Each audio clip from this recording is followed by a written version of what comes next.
हमारे साथ बातचीत करने के लिए मौजूद हैं सीनियर कांग्रेस लीडर उदित राज जी।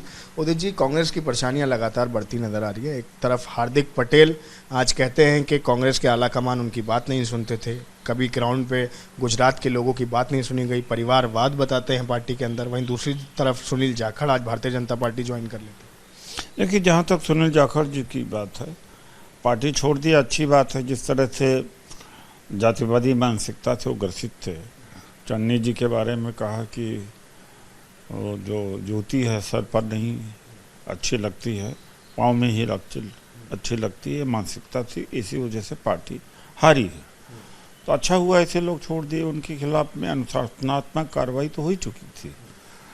और जहाँ तक सिद्धू जी की बात है, वो तो राजनीतिक है भी नहीं, और 34 वर्ष पुराना कांड है, एक्सीडेंट है। सुप्रीम कोर्ट ने रिव्यू पिटीशन एक्सेप्ट किया। Rarest of the rare cases में होता है, पता नहीं क्यों हुआ।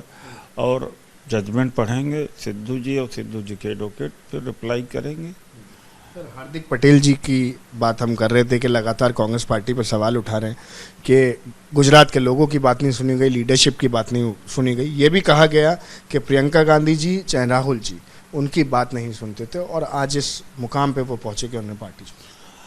देखिए, ऐसा है कि हार्दिक पटेल जी को बहुत इज्जत दी गई है पार्टी। अब पता नहीं उनकी क्या महत्वाकांक्षाएं थी जो पूरी नहीं हो पाई हैं।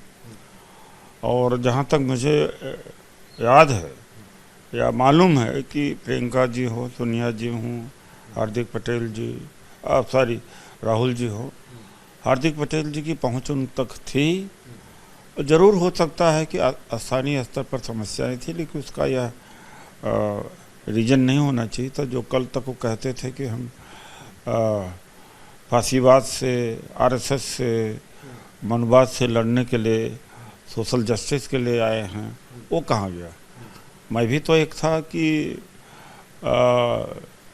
बीजेपी छोड़ के आया हूँ। जो सारी दुनिया जब बीजेपी ज्वाइन कर रही तो मैं छोड़ के आया हूँ। बात मूल्यों का है, सिद्धांतों का है, विचार का है, देश का है, सभी समाज का है।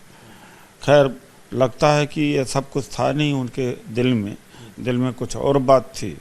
जो वसूलों की बात करते थे वो वसूल थे नहीं, वो दिखाई पड़ गया। आला कमान पे जो सवाल उठा रहे हैं, देखिए, मैं इस पार्टी में खुद हूँ। मैंने देखा है कि जितना डेमोक्रेसी कांग्रेस में है उतना डेमोक्रेसी कहीं नहीं है।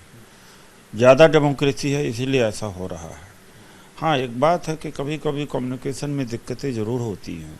देश बहुत बड़ा है, लेकिन अंगुली उठाया जाए इस बात को लेकर के कि डेमोक्रेसी नहीं है, जनतांत्रिक माहौल नहीं है, मैं इससे असहमत हूँ। मैं खुद पार्टी में हूँ, मैं खुद जानता हूँ। गुजरात के चुनाव बहुत करीब हैं, तो क्या इससे कोई असर पड़ने वाला है गुजराती ज़मीन पे? कल जो वहाँ के पीसीसी से मेरी बात भी हुई थी, अध्यक्ष ठाकुर जी हैं, उन्होंने कहा कोई असर नहीं पड़ेगा, इनकी जाने से कोई असर नहीं पड़ेगा, ऐसा प्रदेश अध्यक्ष ने मुझे बताया। प्रदेश अध्यक्ष से ज़्यादा मैं नहीं जानता हूँ, क्योंकि ज़मीन को वो जानते हैं। सर, एक आखिरी सवाल है, कांग्रेस की ओवरऑल बात करें तो पिछले ही दिनों से हमने लगातार देखा काफ़ी नेता नाराज़ हो रहे हैं, छोड़ रहे हैं, भारतीय जनता पार्टी ज्वाइन कर रहे हैं। भले वो ज्योतिरादित्य सिंधिया हों, जतिन प्रसाद हों, अब हार्दिक पटेल हों, तो लगातार प्रशांत किशोर से बीच में बातचीत चल रही थी, फिर वो नहीं बात बनी हालांकि ज्वाइन करने की। तो क्या कहीं ना कहीं ओवरऑल स्ट्रक्चर में कुछ गड़बड़ी या सुधारने की ज़रूरत है? देखिए, दौर होते हैं।